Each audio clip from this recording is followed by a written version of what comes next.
بلدیہ غربی میں بھی اب افراتفری کا عالم ہے۔ ڈپٹی کمشنر اور ایڈمنسٹریٹر بھی حیران کن اقدامات کر رہے ہیں۔ یہ تصویر آپ دیکھ رہے ہیں، یہ صرف اس لیے ہے کہ ملازمین سراپا احتجاج ہیں کہ ان کا کنوینس الاؤنس کاٹا جا رہا ہے، لیکن پیٹرول کی فراہمی ممکن نہیں بنائی جا رہی۔ تاہم ہمارے بلدیہ غربی کے ذرائع کے مطابق پیٹرول کی پرچیاں بھی آتی ہیں، لیکن گزشتہ 3 ماہ پہلے باہر سے آنے والے ایک افسر کو تعینات کیا گیا جو کہ پرچی لے کے غائب ہو جاتے ہیں، نظر نہیں آتے، لیکن اس کلر کی شامت آ جاتی ہے۔ لوگ اس سے سراپا احتجاج ہوتے ہیں اور اس کی ایسی کی تیسی کر دیتے ہیں کہ پیٹرول کی پرچی دو۔ تاہم ہمارے ذرائع کے مطابق یہ کلر بیچارہ پرچی تو لے کے بیٹھا ہوتا ہے، لیکن اس کو دفتر نہ آنے والے افسر کا حکم ہے کہ جس کو میں بولوں اس کو دینا ہے، اور یہی وجہ ہے کہ پرچی صرف دفتر نہ آنے والے افسر کے حکم پر اسی کو دیا جاتا ہے جس کا یہ نام لیں، لیکن یہ کلر بیچارہ پھنس گیا۔ آج اس کی دھکم پیل ہو رہی ہے، اسپریڈ ہو رہی ہے۔ متعلقہ ڈپٹی کمشنر کے پاس جا کے بات کرنے کی کوشش کی، اندر سے افسر نکلنے کر آیا اور بولا خاموش،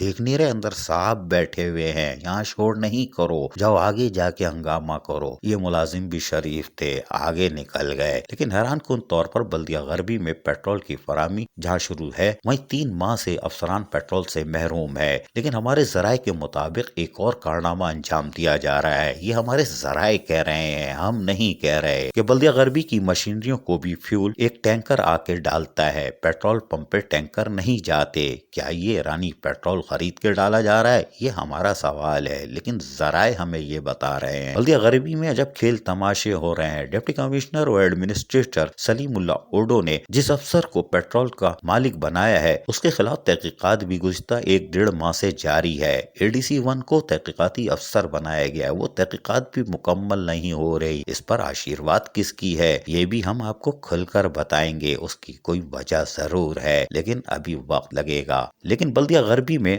افسران پیٹرول کی فراہمی سے محروم ہیں۔ متعلقہ افسر دفتر آنے سے گریز کرتا ہے اور یہ کلر بیچارہ دھکے کھاتا ہے، لوگوں کی باتیں سنتا ہے۔ یہ عجب کھیل کہانی ہے۔ یہ ہے بلدیہ غربی، جس میں پہلے بھی لوٹ مار جاری رہی اور آج بھی لوٹ مار جاری ہے۔ ابھی تو ہم یہ بھی بتائیں گے کہ 10 کروڑ کی ادائیگی 3 دن پہلے ہوئی ہے، اس میں کیا ہوا، کس کا تبادلہ ہوا، 15-20 لاکھ خرچ کے رکوا لیا۔ یہ سب کہانی جلدی لائیں گے۔ عزیز عارف KBS بلدیاتی نیوز کراچی۔